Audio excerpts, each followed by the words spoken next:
சித்தர்னு சொல்லக்கூடிய பெரியாழ்வார். ஆனால் எல்லா போதனையுமே எல்லா ஆச்சாரியன் மாதிரி பெரியாழ்வாரிடத்துல தான் எல்லாமே ஆண்டாளுக்கு.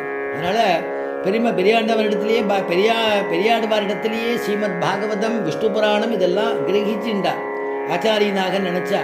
அந்த மாதிரி சுவாமி தேசிகனுடைய திருக்குமாரருக்கு குமார வரதாச்சாரியாருக்கு தந்தையாக இருக்கக்கூடியவர் சுவாமி தேசிகன். அவரே ஆச்சாரியனாகவும் ஆனார். அதனால ஆச்சாரியனை பற்றி ஆச்சரியமாக சொல்றார். ஆச்சாரியன்கிறவர் எப்படி இருக்கணும்னு சொல்லும் பொழுது சுவாமி தேசிகன் சங்கல்ப சூரியோதயம்ங்கிற நாடகத்தில் சொல்லும் பொழுது ஹனுமத் சமேன குருணா அப்படின்னு ஒரு பதம் எழுதுறார். அதாவது சுந்தரகாண்டத்தை ஒரு ஸ்லோகமாக ஆக்கி இங்கேருந்து இருக்கக்கூடிய இலங்காபுரி பட்டணம் இருக்கே, அந்த இலங்காபுரி பட்டணத்தை சரீரமாக ஆக்கி இலங்காபுரி பட்டணத்துக்கு சுத்தீவர இருக்கக்கூடிய சமுத்திரத்தை சாகரம், இந்த சம்சார சாகரமாக சொல்லி அந்த ராவணனுடையதான 10 தலைகள் இருக்கு, அந்த 10 தலையையும் அந்த 10 இந்திரியங்களாக ஆக்கி அதுக்கு பிறகு அவனுடையதான ஹிருதய பாகத்தில் யார் இருக்கா அப்படின்னா ஹிருதய பாகத்தில் ஜீவன் தானே இருக்கும். அந்த மாதிரி சிஞ்சுபா விருட்சத்தினுடையதான அடியில் சிஞ்சுபா விருட்சத்தினுடைய கீழே சீதா பிராட்டி ஜீவஸ்தானத்தில் எழுந்தொழி இருக்கிறதா சொல்லி அந்த ஜீவன் படக்கூடிய கஷ்டத்தெல்லாம் யார் போக்க போறாருன்னா ஹனுமத் சமேன குருணா ஆஞ்சநேயன் அப்படி வந்து சிஞ்சுபா விருட்சத்து மரத்து மேலே நின்று பார்த்துட்டு இருக்கார் சீதப்படக்கூடிய கஷ்டத்தெல்லாம். அந்த ஜீவஸ்தானத்தில் இருக்கக்கூடிய சீதையினுடைய கஷ்டத்தை புரிஞ்சு யாரிடத்துல சேர்த்து வச்சா அந்த கஷ்டம் தீரும்னு நினைக்கும் பொழுது பகவானிடத்துல சேர்த்து வைக்கணும், ராமனிடத்துல சேர்த்து வைக்கணும்னு அதுக்கு பிரயத்தனப்பட்டு ராமன் கொடுத்ததான அந்த கனையாழியை கொண்டு வந்து சீதையினிடத்துல தான் ராமதூதன்னு சொல்லி அந்த கனையாழியை கொடுக்கிறார். அந்த கனையாழியை கொடுத்து தாங்கிறத தெரியப்படுத்திக்கிறார். அதுக்கப்புறமா இந்த சீதா பிராட்டியை கொடுக்கக்கூடியதான அந்த முன்னாடி ஸ்திரீகள்லாம் அனுபவிச்சுருப்பாளே அந்த சூடாமணியை கொடுக்க அதை கொண்டு போய் ராமனிடத்துல கொடுக்கிறார். அவருடைய தாற்பயம் என்னன்னா ஆச்சாரியன் சமாசீனம் பண்ணுவார் இல்லையா, சமாசீனத்தில் போட அந்த மோதிரமா ராமநாமாங்கிதம் சேதம் பஸ்ய தேவி அங்குலீயகம்னு ஸ்லோகம். அதனால சமாசீனத்தை போல பகவத் சம்பந்தம் பெறணுமானால் ஆச்சாரியனுடைய கட்டாட்சம் வேணும். ஆச்சாரியன் கட்டாட்சம் வேணுமானால் சமார்ச்சயன சம்ஸ்காரம் பரண்யாச சம்ஸ்காரங்கள்லாம் பண்ணிக்கணும் இல்லையா. அதனால சமார்ச்சயனம் போல அதை தெரியப்படுத்தி அதுக்கப்புறமா இந்த தான் வணங்குவதாக சரணாகதி பண்ணுவதாக அதை சூச்சகம் பண்றாளாம் பிராட்டி. அதான் அந்த சூடாமணியை கொடுத்து அனுப்பக்கூடிய தாற்பயம்னு பூர்வர்கள்லாம் அதுக்கு வியாக்கியானம் பண்ணியிருக்கா.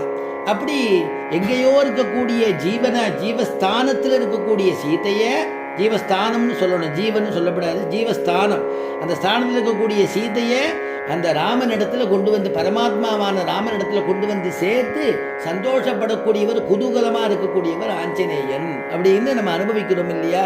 அந்த ஆஞ்சநேயரை ஏன் குருன்னு சொல்றார் சுவாமி தேசிகன் அப்படின்னா ராமனே ஆஞ்சநேயன் ரொம்ப அனுபவிக்கிறார். பம்பா நதி தீரத்துல முதலாக ஆஞ்சநேயன் ராமபிரானை பார்க்கும் பொழுது ராமபிராணியும் இளைய பிராணியும் 2 பேரையும் பார்க்கும் பொழுது நீங்க யாரு என்ன ஏதுன்னு விஷயத்தெல்லாம் கேட்கிறார். என்ன சுக்ரீவன் அமைச்சிருக்காருன்னு தான் யாருங்கிறதையும் சொல்றார். அப்ப ரொம்ப அழகா பேசினதை கண்டு அவர் ராமன் வந்து சந்தோஷப்படுறாராம். இளைய பெருமாள் இடத்துல பேசும் பொழுது லக்ஷ்மணா அனுமான் எவ்வளவு அழகா பேசுறான், எவ்வளவு அற்புதமாக பேசுறான் அப்படின்னு கொண்டாடுறாராம். அது கொண்டாடும் பொழுது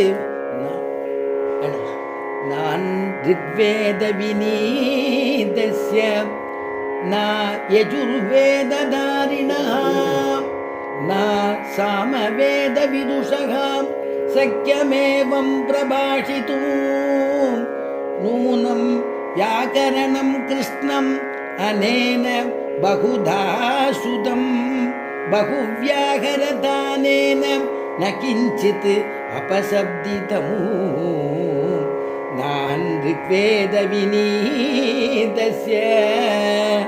ராமன் சொல்றாராம் இளைய பெருமாளை பார்த்து, லக்ஷ்மணா இவ்வளவு ஆச்சரியமாக பேசுறான், ரிக்வேதம் கசடர கற்றவனை தவிர யாராலையும் இப்படி பேச முடியாது, இவ்வளவு வினயமா யாராலையும் இப்படி பேச முடியாது. அதனால இவன் ரிக்வேதம் கற்றிருக்கான்னு தோன்றது.